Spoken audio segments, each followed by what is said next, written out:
G'day viewers, my name's Graham Stevenson and I'd like to invite you to come on a journey of creativity and learning and adventure through the series Colour in Your Life. There's an artist in every family throughout the world, and lots of times there's an artist deep down inside all of us as well. So grab your kids, your brothers, your sisters, your aunties, uncles and mums and dads and come and see how some of the best artists do what they do.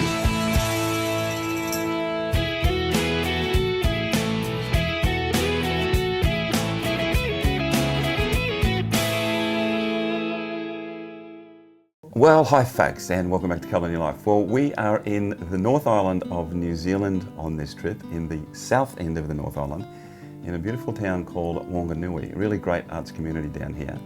And I'm with a very talented lady, and she is an abstract, geometric, expressionist artist, which is a mouthful on its own, but some fascinating work. I mean, when I first saw Jane's work, I thought this is just quite amazing.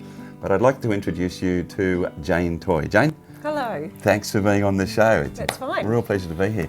Now, as I said, you look at Jane's work and it's really different. I mean, the patterns that she comes up with are quite amazing, and your history as a person has really been more about academia. Oh, very much so. Tell me how it sort of went from being an academic to somebody that's created these masterpieces. Well, Graham, I love maths, and maths was always a big part of my schooling career. I was always very good at maths.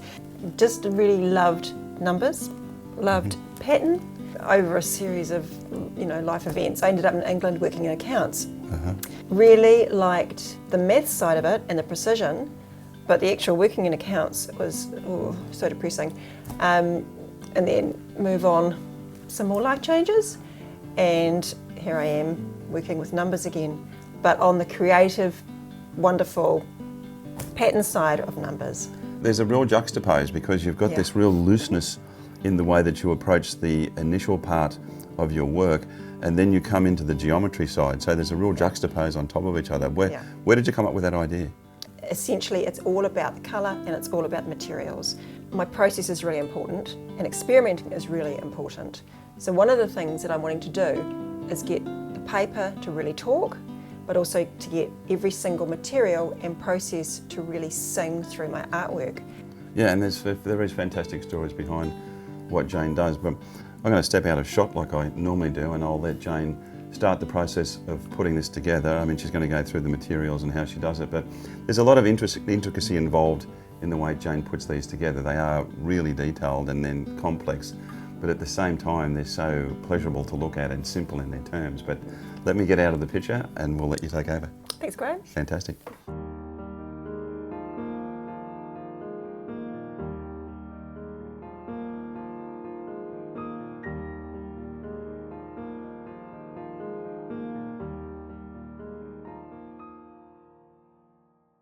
Okay, Jane, well, how do we start an abstract, geometric, expressionistic piece? Well, we start it, Graham, by actually not doing any geometric work at all. This series of work, which I've called mapping, starts with a really loose background. So I'm really wanting to expose the paper.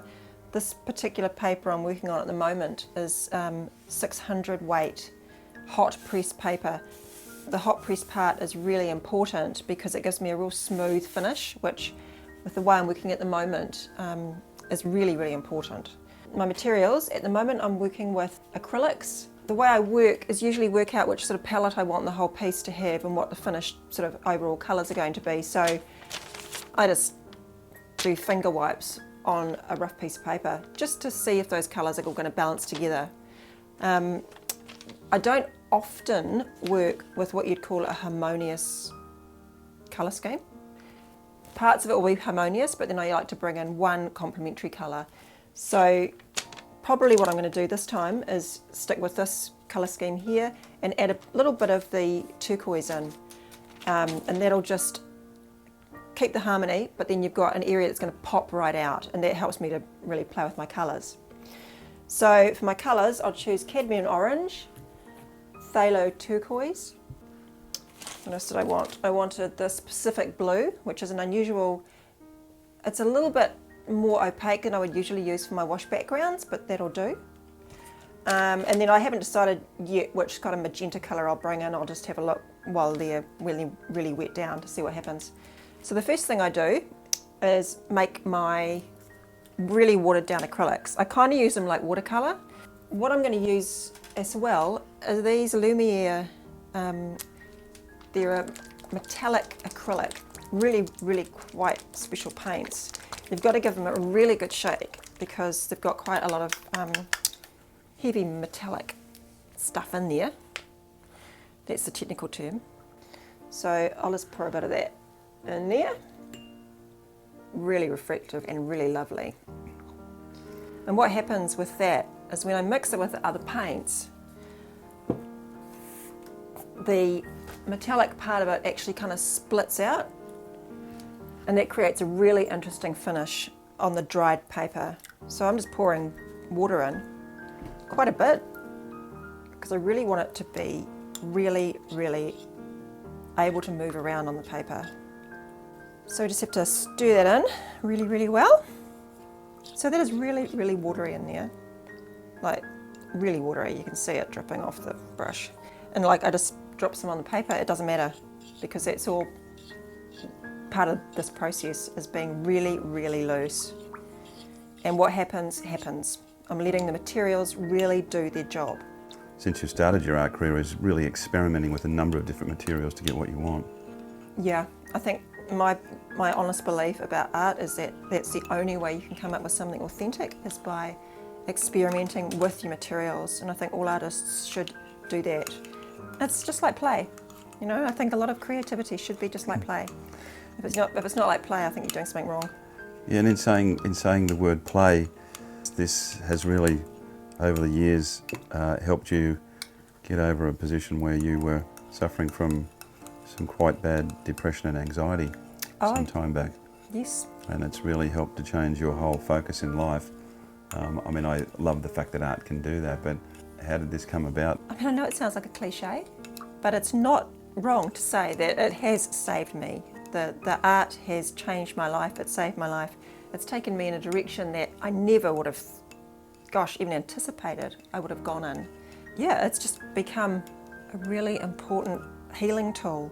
Allowing myself to find, a really authentic voice through what I do has just changed everything. And working with these beautiful colours all day, every day, there's no room to be, depressed.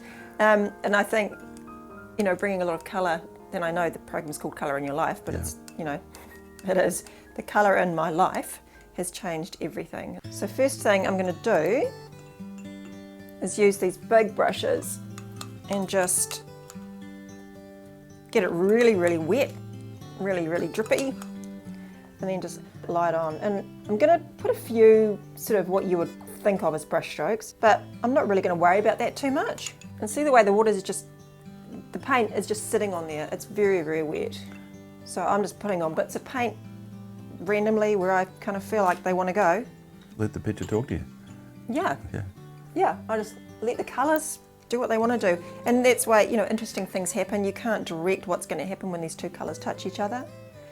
And some, the beautiful contrast, look at those beautiful contrasts between those lovely purples and that turquoise. It's just so rich. Just let a few drips go around there. But as you were saying before, you're not overworking it. You're just putting on little bits of colour. That's right, not overworking it. So what I think I'll do now is bring in some of this metallic. Yeah. Anything with metallic operates completely differently, and it gives some really, really cool effects. It kind of bleeds into the other stuff. And now I'm going to put on some orange, just to be completely interfering with that lovely harmonious colour scheme there.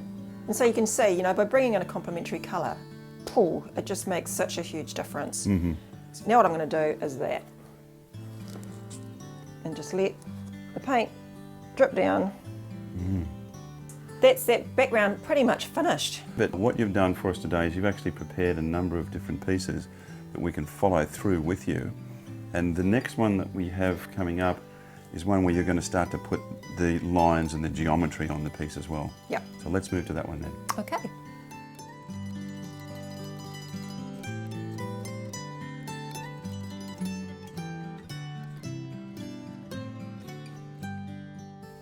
The The first thing that I like to do is just have a good look at the artwork and think, what shape, am I going to try and bring out of this? What are the interesting parts of the artwork? So with this one, there's some really interesting shapes going on around here and around here. So I really want to bring those out. So that's where I might start to put my first line down, and that'll be my guiding line for the rest of the artwork. So I'll measure from the top of the paper and just measure down about 12 centimetres and put a mark there. Mm-hmm. On the other side, same thing, measure down 12 centimetres and put a mark there. And I get my big long ruler. Yep. And then I'll draw that line in. Now I'm only drawing on top of the acrylic base. Oh, so you're not, so the white areas that are there, there's no line in them whatsoever? Not at this stage, Okay, no. okay. Some of the artworks I do, I like to take outside of the paint that's already on the paper. Mm-hmm. But this one, I'm not going to do that. I want it just completely contained within the area that's already laid down. Okay. So there's my first line, and that's my guiding line for everything else that I do. Right. And it's really important in these pieces just to keep everything parallel. If it's not parallel, if you get even the tiniest little bit out, it throws the whole artwork out. And even a millimetre, if you have a millimetre out and then the next line's a millimetre out, very soon you've got the whole thing looking a real mess. So today I'm going to use this tool, which is really handy. It's an equilateral triangle, so I use this a lot for lots of different shapes. It's also got lots of marks down it, which is really handy for keeping things lined up. So basically, I'm just putting on lines. You've done 4 differing styles from what I can see through your CV and your portfolio. One of them, it's you call it circle studies. Yeah. And you've got one, you can see the intricacy involved. I mean, this is one called the Big Bang, and I suppose that's sort of fairly obvious when you look at the piece. You've It's really coming from out. the black hole singularity, Yeah. and then it's exploding out across the universe. But Yeah. just dynamic pieces. But the amount of time that you put into these is quite mind-boggling.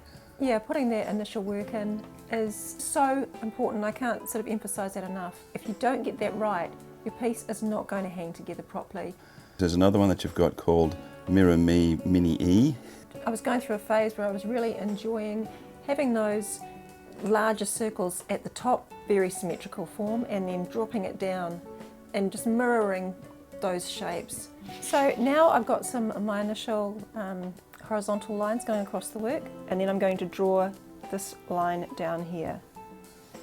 When I'm drawing the lines, it's important I use an HB pencil, and I don't use it too hard, because although I'm using the lines to mark on where my geometrics are going to sit, there will be a fair amount of rubbing out that happens in order to completely finish the whole piece, and we'll have a look at that a little bit later.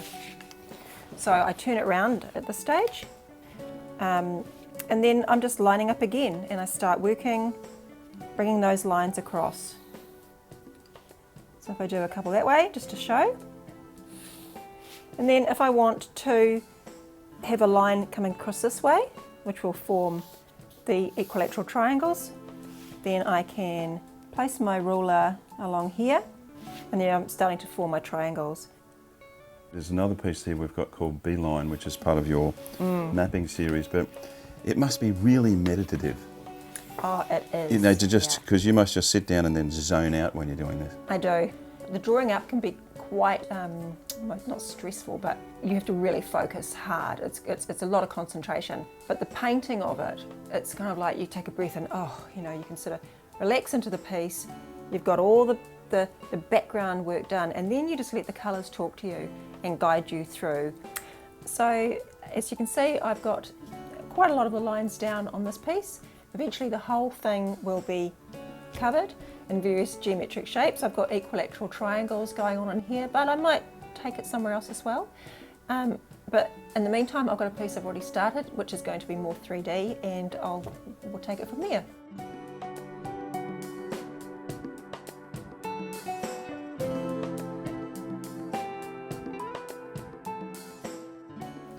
Okay, now we've got the new piece down, and you've made a fairly solid start with the geometry and started to paint. Is there any particular way that you go about putting the colours down, or is that random, or? No, it's not. Now, once the looseness is finished, that's it. There is no more random, other than letting it sort of speak to me as I'm putting the geometrics down. So this piece, I've got all the geometric work drawn up, and now I'm starting to paint. So what I like to do is choose a really strong colour and use kind of a complementary colour to go over the top of it so it really pops out. I use gouache because it is really opaque. It's a fantastic paint to use over the top of a work on paper.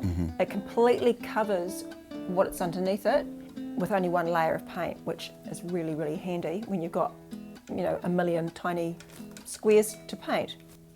So when I'm about to start painting, I actually load that little brush pretty much as it will hold. Now, I'll show you what happens when I start to introduce a much lighter tint of that colour. Now, I've got this wet piece over here, so I'm just going to turn my artwork round, and I always make sure I'm not working over wet work, and I'll just start laying that on. And as you can see, one layer with this opacity, and it's a good coverage. I think part of the inspiration of the style that you've come up with here is the time that you spent in Wellington at the Learning Connection as well. It's an art college they got down in Wellington that really allows people to have great freedom of expression. The Learning Connection does a fantastic job bringing in so many different people in the community. It allows artists to really find their own voice rather than being taught, well, this is what you do with, say, an acrylic, and this is how you are supposed to use it. It encourages people to experiment and really experience what the materials are capable of. So when I'm going up against these paints that are already on there and dry, I'm just really careful not to go over that line, otherwise it's going to look really messy. Now, some of the people that have influenced you over the years as well are people like Paul Klee, one of my favourite artists that's influenced me at the same time as Gustav Klimt, Wassily Kandinsky, Charles Rennie. I mean, there's a lot of them, particularly in that modern contemporary abstract style, that have influenced you as well. Yeah, and I love artists who work with pattern, who aren't afraid of colour, who find unique ways of using their materials. Goodness, I mean, Gustav Klimt, his use of gold leaf, wow. Yeah. You know, some of his artwork was primarily gold leaf. You know, just not being scared to find something you really love and use it. So as you can see that, as I'm starting to work on with the lighter colour, we're starting to see that there will be a direction of light into this artwork. By keeping all of the light colours coming from this direction and all the dark paints coming from this direction, it's really going to create that 3D feeling which will, as the artwork will start to move out towards the viewer. Now, I've noticed in a lot of your work, Jane, that you use a lot of black, I think it might be Indian ink or ink, to outline the particular images that you're doing. And one piece called Paradise Lost. These particular pieces in this series look like they are stained glass windows out of churches. They're really very, very beautiful and incredibly vibrant. The black ink that I use on those particular pieces is a ink pen. It's a Uniball product with a beautiful rich black that's just perfect for using with the gouache. Now, you're also a member of the Wanganui arts community. It's a very, very strong arts community. I think, from what I can gather, probably one of the strongest in the country, from what I can see. I think it probably is. We've got 400 resident artists in Wanganui, and more moving into Wanganui every week. Lots of artists that own their own galleries, little spaces. We have open studios every year. People from all around the country come over the space of 2 weekends and visit working artists doing their thing. We're just all really, really supportive of each other. I mean, it's a beautiful area. The town itself, Wanganui, is just, it's like a cutout of 150 years ago. With the old buildings, and it's just a beautiful place. Yeah. And obviously they've refurbished all the buildings. All right, Jane, well, you've really put down some great work there. But the whole idea of today is to obviously take people through the process of what you do, and you can actually see the three-dimensionality starting to come out in this piece. But because it does take so long, you've actually got another piece for us. It's a different piece once again, but it explains to us where we're going and the complexities of what you do. Yeah. So let's move to that piece and we'll discuss some things about that as well. Okay, that's good.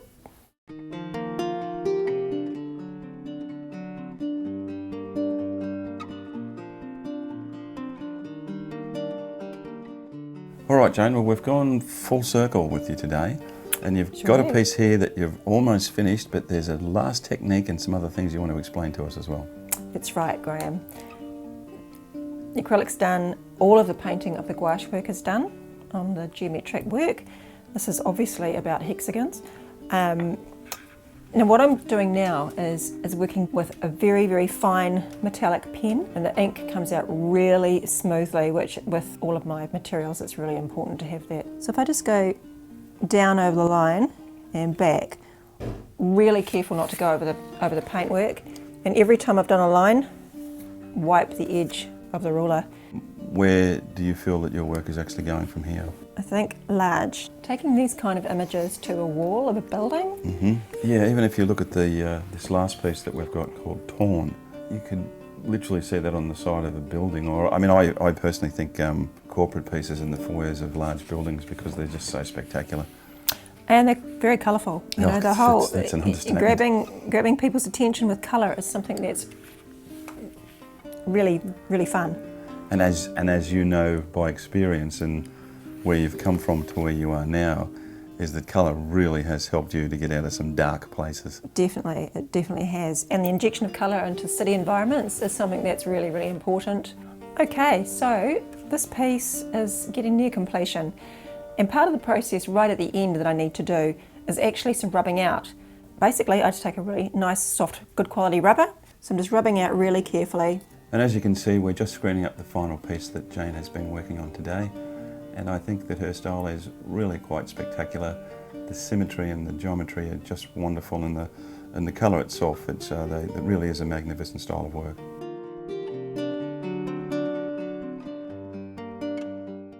Okay, well, as far as I'm concerned, that was really fascinating.